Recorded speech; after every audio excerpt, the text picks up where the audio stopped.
Travel is a huge portion of the content online, where people document their experiences, trying to find the real them, all with a £3 camera.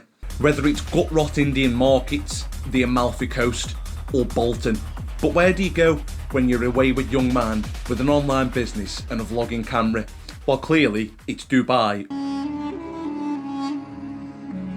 I've not seen this much nonsense since Lincoln versus Predator. Now, for me, and as someone who spends a lot of time looking at Dubai videos online, I struggle to be inspired to go to a place when all the culture they've got is shopping centres and air-conditioned bus stops. When I see things like supercars and $500 steaks, in my mind I instantly write that off because that's unattainable to someone like me. But if I were to run into money, let's say, I still don't think I'd want it, you know. I don't know. Maybe this is us not having taste. Maybe if we had money, we'd be Wes Watson with rims on our goddamn Phantom. There's me rims on my goddamn Phantom. Go out front. But to me, steak's steak. As long as you cook it in butter, put a bit of herb on, whatever you fancy. You know what I mean? Shout out to all the pair. Shout out to all the pair. I think that speaks volumes as to what the culture is there. Yeah. It is superficial expenditure. I get it, yeah. If you're a Luke Balmore, you're an Andrew Tate, you've got money to burn, supposedly. Yeah. I get it. But when you've got a fan base of people who aren't rich, all you're doing is selling them an unattainable lifestyle. And I think a lot of these people are going over there living bare bones to chase that lifestyle. Yeah. And what you've just said there, it's always something that's, say like you're spending £2,000-3,000 on a t-shirt, I think, what's the point? But say you're a footballer, you're a 25-year-old, and you've already made all the money you can ever make. Yeah. To me, somewhere like Dubai, even though, like, if I had money, I don't get it. But you've got that much money, you're just thinking, how do I spend it? I think a certain aspect of people who go and move to Dubai is just, I've got too much money, I need to spend it. But when you look at a guy like, say, Mike Thurston, I don't think he's that rich. I think he's got money, but I think he could easily go broke over there. There's a clip of him out there where he's saying it's really, really easy for you to spend money, and he's basically just in like a rich version of JD. Or Foot Locker, showing you pictures of, do you know when shoes come in? Saran wraps, yeah. Is that the selling point to Dubai? You can buy, there's loads of shoe shops.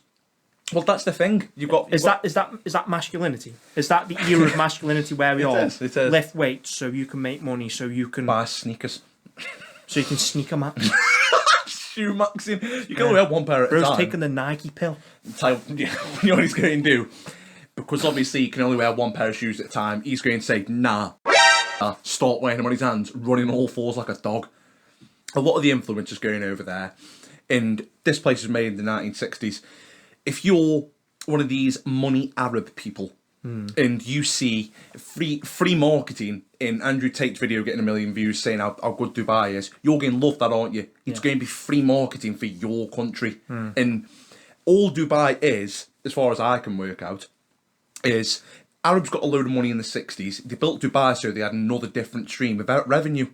It sounds to me that Saudi Arabia now is doing what Dubai probably did in the 60s, which is Saudi Arabia is now having to go all in on sport because the oil money is slowly drying up, and it's looking like, even though it's slowing down a bit, the push to go towards electric is very much there. Yeah. So they're realising, people might say this is Western chauvinism, people might not like this. The vast majority of the use that's coming out of that little corner of the world is its resources, and its main resource is oil. Yeah. When the oil dries up, it's got no use. So now it's having to create these tourist hotspots. So when the oil money does dry up, you've got a reason to go over there. So you need to desperately, you need either Mike Thurston, you need either your Andrew Tates, but you also need the big dogs. You've got people like Will Smith. You'll have footballers like how you've got Ronaldo going over to Saudi Arabia. You'll have certain movie stars, whatever. You've got to. Mate, how many footballers have been signed over to Saudi teams in the past 5 years? It's been mental. Yeah, and it's the same. They're all working off the same. We need to get famous people over here because there isn't actually anything over here. It is just an airport strip and a shopping mall. Yeah, exactly. Yeah. Do you want to talk about this traditional stuff? Fly out, girls. Let's compare that. Yeah, it's everybody wants to talk about. Obviously, the West is degenerate, and I'm not going to sit there and say it's not. You know, sometimes I don't. I think it's overplayed online. No, I think sometimes we can talk about these things in a way where people think that we're like libtards. Does that make sense? Somewhat. Because people will hear what we're saying and being like, oh, so you're saying the West isn't falling? No, we are saying it is falling, but at the same breath, I don't look across the East and think it isn't. Isn't the same two sides of the same coin? Now, people want to talk about the East being less degenerate, and it is to a certain degree. Like we're saying about how it has happened with Dubai, and it's very much happening with Saudi Arabia. Now, in Saudi Arabia, it is still against the law to drink over there. Now, I'm not saying you can drink over there, but if you look into what's happening with these footballers who are going over there, they are being promised, you can come over here and we'll make things a bit more free and relaxed for you if you come over and market. Yeah. Do you know what I mean? That's how it is, yeah. Just like how in Dubai, 60 years ago, you wouldn't have been able to drink. Yeah. Now you can drink, but it's expensive. You can't do it in public and you can't do it during Ramadan fasting hours. Yeah, But you yeah, still yeah, can. yeah. Now, from my understanding of their holy book, don't want to get into politics and religion too much. No drinking. But yeah, No drinking, it's no outright not badness, allowed. yeah. Which shows, listen, when money's involved, Yeah. Morals and virtues. so bye-bye. don't. Is the West degenerate? Yes. Is the West going woke? Yes. A nice big purse, a nice big bag of coin turns up. Yeah. People don't all of a sudden start thinking, actually, yeah, maybe you can show a little bit more ankle. Maybe show a bit of knee. I want to briefly talk about Dubai women. In the Arab tradition, people like a nice wholesome woman. And I imagine that people are going to escape the West to go find a nice wholesome woman. But in doing so, they will date a human porta potty. Yeah. They will have a fly out girl. We've briefly described fly out girls before. Girls will give it a big purse. You fly them out, and you as a millionaire, you can do with them what you will. We won't go into too much detail, but when we say human porta potty, we mean human porta potty. What would you be upset if you went to Dubai and met a nice lady and you found out that she was moonlighting as a bog? And at some point, I'm going to need the toilet. Yeah, you're going to need shit, man. But that is what goes on over there. Do you know what I mean? A lot of this is just city slickers. But the cities are Yes. it's city slickers, but the cities are a bit less affordable and a bit less safe, which isn't good. The UK is becoming a dump. The UK probably is a dump, so there's not that argument there. But to me, I suppose Dubai's never interested me because it's never interested me living in Manchester or London. Yeah. I aren't interested in the city life, so I think they're arguing about it being not safe, but I don't live in the city. Well, we live in a place which is pretty poor. I still feel safe. Yeah.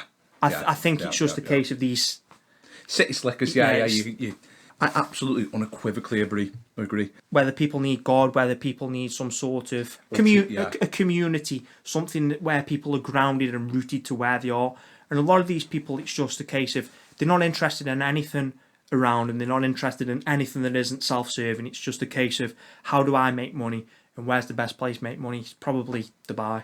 Yeah, and when we were watching videos in the lead up to this, a lot of the influencers want in the minimum top 5 benefits. The main thing's tax. Because it's one of them things where digital nomads and your gadgety types can go over there and milk it for what it's worth.